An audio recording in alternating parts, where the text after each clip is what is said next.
Bismillahirrahmanirrahim. Assalamu alaikum, hürmetli görürmenler. İstiklal gündelik haberlerimizi görüşünlerini karşı alımız. Ben Abdullah Yalqun. Programımızda vatanımız Şarkı Türkistan ve dünya gün tertibindeki en mühim haberlerini huzuruna sunumuz. Qeynamızda qıtanlar ekranımızda olsun. Hindistan Xitoyning tashviqot organiga tuyuqsiz zarba berdi. Hindiston soqchilari Xitoyning tashviqot to'ri deb ayblangan xabar organini tuyuqsiz tekshirdi. Fransiya Xalqaro radiosi 3-oktyabr pul muomala vaqt gazining xabarini naql qilib xabar qilishicha, Yangi Dehli soqchilari seshanba kuni raqamli axborot supisi News Clickning 40 dan ortiq muxbir, yozuvchi va yordamchi xodimlarining uylariga tuyuqsiz besib kirgan. Bu torbatda xizmat qilgan bir qancha muxbirning aytishicha, Himalaya tog'idagi chegara tirkishidan keyin Hindiston bilan Xitoy o'rtasidagi ziddiyat kuchaygan bo'lib, bu sababli soqchilarning harakatida Xitoyning tashviqotini qiladiganligi bilan ayblangan o'rinni tekshirib, telefon va xotira kompyuterlarni qo'lga tushirgan. Raqamli axborot supisi News Clickning bir xodimi ijtimoiy taratqularda o'zining yonfonining soqchilar tarafidan elib ketilganligini bildirgan. Bu to'rbakatga munosabatlik boshqa bir muxbir Dehli soqchilari mening uyimga keldi. Ular mening xotira kompyuterimni va yonfonimni elib ketdi degan. Ba'zi axborot huquqi tashkilotlari bu qitimliq hujumning bosh minister Narendra Modi hukumati davrida Hindistonda so'z erkinligi muhitining nacharlashayotganligini ko'rsatib berganligini bildirgan. Ammo Hindiston amaldorlari bu to'rbakatning Xitoy bilan bo'lgan aloqasini tekshirayotganligini aytgan. İsmini oshkorlashni xohlamagan Hindiston amaldori pul muomala vaqt gaziga qilgan so'zida mazkur muxbirlarning Xitoyning yolg'on tashviqotini tarqatish uchun haq olganligi haqida shikoyat borligini, dalil isbotlarning bexatarligiga kafolatlik qilish va masalani tubdan hal qilish uchun qo'lga tushirilgan uskunlarda saqlangan xotirlarning muhimligini bildirgan. Soqchi bayonotchisi muxbirga yana xodimlar terrorlikning oldini olish delovsiga munosabatlik izlash, tutib qilish va tutib turish tadbiri qo'llanib 46 jinoyat gumondorini so'roq qildi va tekshirish uchun raqamli uskunlar va hujjatlarni qo'lga tushirdi. 2 javobgar qo'lga olindi degan. Avstraliya radiosi Sharq Turkistonning navbatdagi ahvolini oshkorladi.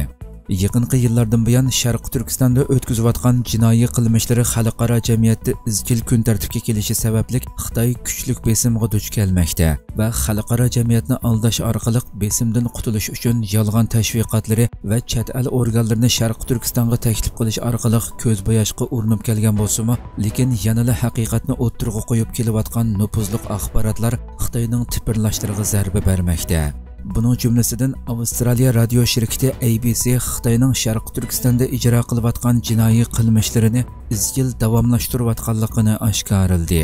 Avstraliya radio şirketi bu haqda doklad e'lon qilib, qisman Xitoyga beqinib qolgan media o'rinlari va tashkilotlarning navbatda Xinjiangning vaziyati normallashishiga qadam qo'ydi. Xinjiangdagi zo'r taraqqiyotlarni ko'rdik degandek tashviqotlarning yolg'on ekanligini oshkorlagan. Avstraliya radio şirketi muxbirining oshkorlashicha, Xitoy ularni Qashqardagi Uyg'ur yaslisini ziyorat qildirgan bo'lib, u yerda o'quvchilar Xitoy tilida she'r deklamasiya qilgan. Ondan o'yin maydonida an'anaviy musiqa bilan usul o'ynagan. Xitoy tashkillagan bu sayohat bir hafta davomlashgan bo'lib, dunyoning har qaysi joylaridan kelgan 20 ga yaqin jurnalist qatnashgan. Ammo Xitoy rejimi muxbirlarning oldin tayyorlangan o'rinlardan boshqa yerlarni ko'rib qilishining oldini olish uchun ziyorat vaqt jadvalini qattiq kontrol qilgan. Vaqtlar qattiq zich o'rinlashtirilgan bo'lib, muxbirlarning yerlik kishilar bilan bevosita paranglashishiga vaqt bermagan.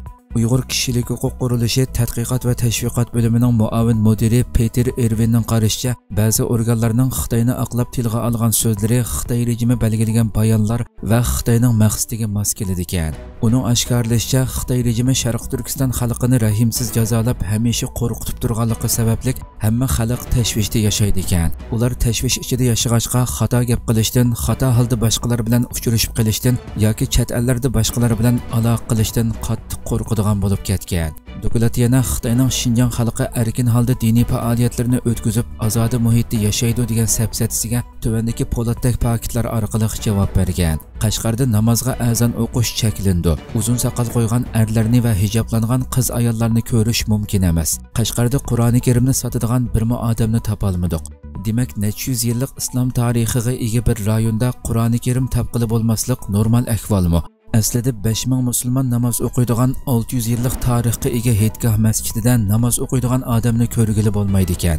Navbatda Heytgoh jamiyati asosan sayohat o'rni bo'lib qopdi. Sayohat yetakchimiz dastlabda bizning namoz vaqtida masjidga kirishimizni xohlamadi, ammo oxirida bizga yo'l qo'ydi. Biz Heytgoh masjidini ziyorat qilgan kuni aran 10 kishi namoz o'qig'ili keldi. Ularning ko'pinchisi yashanganlar bo'lib, ularning hech qaysisi 50 yoshdan to'van emas edi degan.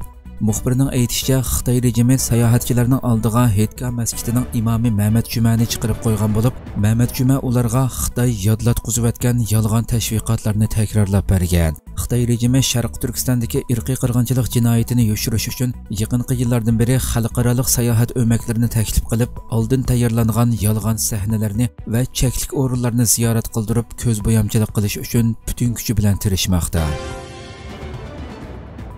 Xitoy suvosti paraxotidagi 55 harbiy xodimning o'lganligi ilgari surildi.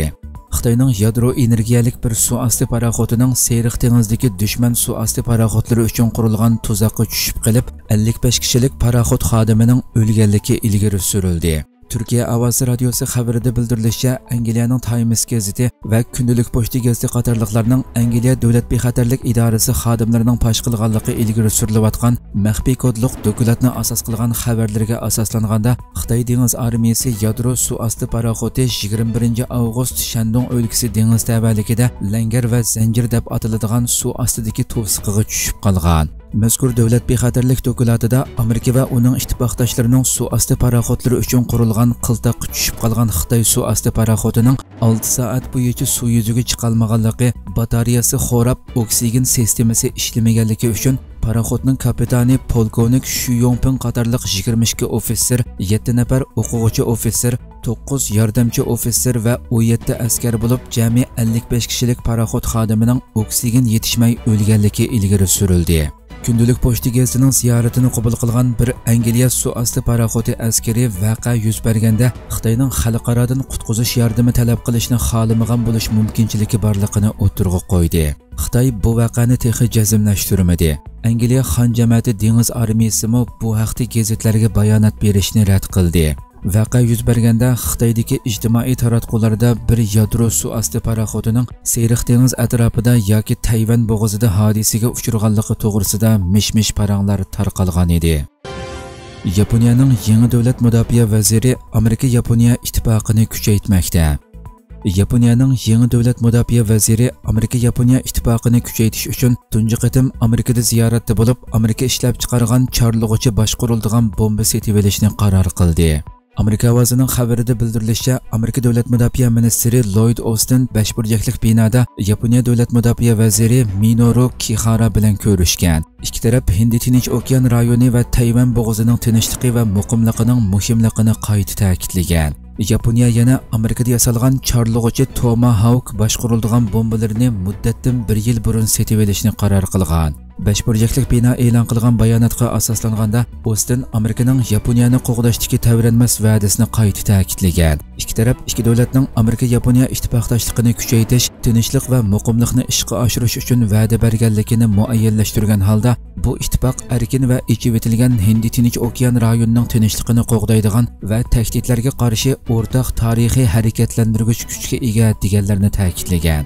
Bildirilishicha, Austin Yaponiyaning o'zining mudofaasini kuchaytirishni, jumladan zarba berish iqtidorini qo'lga keltirish va mudofaa chiqimini oshirishni qo'llaydiganligini yana bir qatim ta'kidlagan. 2022-yil 12-oyda Austin yana Yaponiyaning 2022-yillik davlat bexatarlik strategiyasi, davlat mudofaa strategiyasi va davlat mudofaa armiyasining tayyorlik planini qarshi oldiganligi va qo'llaydiganligi haqida bayonot e'lon qilgan edi. 5 burchakli bino amaldorlarining aytishicha, uchirish davomida ikki taraf Amerika bilan Yaponiyaning strategik birligini, shundaqla ikki davlatning ittifoqdoshligining o'rtaq nishoni bo'lsa, harbiy kuchni a'lolashtirish, universal tahdid kuchini kuchaytirish, vazifalarni zamonaviylashtirish qatorliqlarni o'z ichiga oladi ekan. Bundan boshqa yana o'xshash fikrdagi sheriklar bilan texmo ko'p hamkorlashib, Hind-Tinch okean rayonining erkin va ochiq bo'lishiga kafolatlik qilish masalasida birdaklik hosil qilgan. Kihara ko'rishishdan keyin muxbirlarning ziyoratini qabul qilib, Amerikada yasalgan Tomahawk nomli boshqariladigan bombalarni plan qilingandan 1 yil burun, ya'ni 2025-yili topshirib olganligini aytgan. Yaponiya Amerikadan musofasi 1600 kilometrga yetadigan 400 dona Tomahawk bombasini setib olib, Yaponiya dengiz armiyasining paraxodlariga saplashni plan qilmoqda. Filippin bilan Xitoyning dengizdagi talash tortishi davom qilmoqda. Filippin Xitoy dengiz qirg'oqi muhofazat atritining qamal qilishiga qaramay muvaffaqiyatli holda mol yetkazganligini bildirgan bo'lsa, Xitoy taraf Filippin paraxodlarini unumli kontrol qilganligini da'vo qilmoqda. Amerika ovozining bugungi xabarida bildirilishicha, Xitoy dengiz qirg'oqi muhofazat atriti Renai Reef oralig'iga kirgan Filippinning 4 paraxodiga qattiq ogohlantirish berish orqali unumli kontrol qilganligini da'vo qilgan bo'lib, Filippin buningdan ilgari 4-oktyabr 2 dengiz qirg'oqi muhofazat paraxodining hamrohligida 2 ta'minlash paraxodining Xitoy dengiz qirg'oqi muhofazat paraxodining qamalini bosib o'tib, ta'minotni muvaffaqiyatli yetkazganligini bildirgan.